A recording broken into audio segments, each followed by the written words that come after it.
Can you repeat the question again? Please? Yes. What are your thoughts on the current discipline policies in Kalamazoo public schools?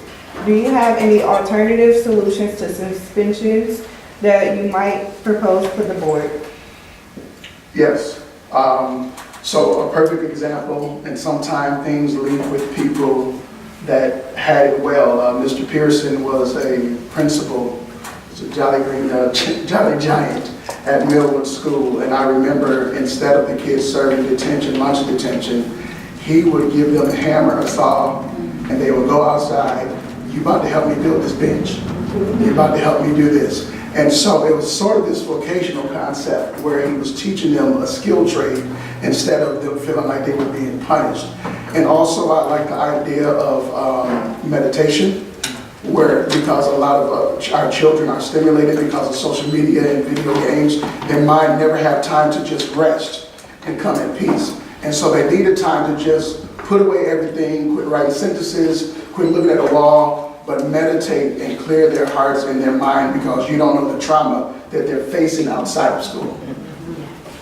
Thank you. Candidate Moore? Our current discipline policies and the implementation are incredibly imbalanced. We have a situation right now where the vast majority of students who are expelled are young black men.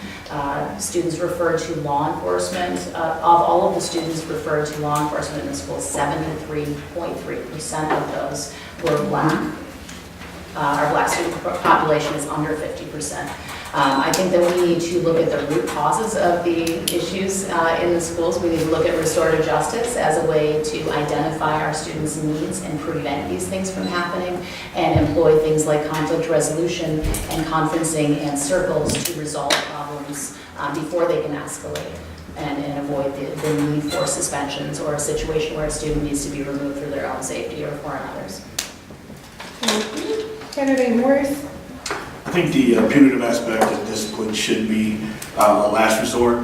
We should take every effort to address the students' needs, put in interventions, go and find out what the root cause of their problem is. Why are they acting this way? Why are they behaving this way? Maybe they didn't get enough sleep. Maybe they have a bad home life. Something's going on that's making that kid act that way.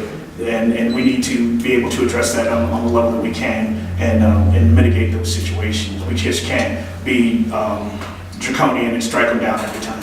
So we have to be better at identifying the root cause and make sure it doesn't reoccur. Thank you. Candidate Hirschler? The policies are there, but there are things that probably need to be changed, and we look over at the policies and procedures and periodically. Yes, suspensions are really, I believe I remember that some of the suspensions are going down a little bit, but there's a lot of work to go.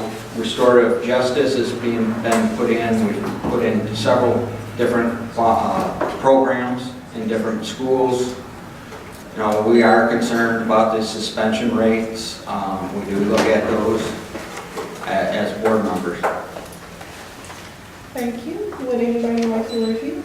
I would like Craig to clarify the scope of the restorative justice programming that they are doing in KPS. In my experience and my understanding is that right now we have Griffin Place contracted to do conflict resolution conferences in a couple of our high schools. They're each there for just a couple of hours each week. They can't even come close to addressing the need.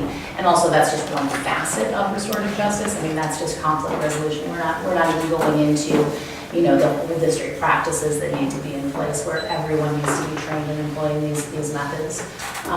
So Craig, if you could kind of expand on how you see restorative justice happening in KPS. Yes, Griffin Place is in. There are probably other methods that need to be put in. We are working on it. There's, you know, things take time to have things go sometimes. I know that the issue, I know that some of the teachers have gotten training in conflict resolution, PDs on conflict resolution, and several other courses. I'm trying to, my mind's running a blank on it, as in PDs for them.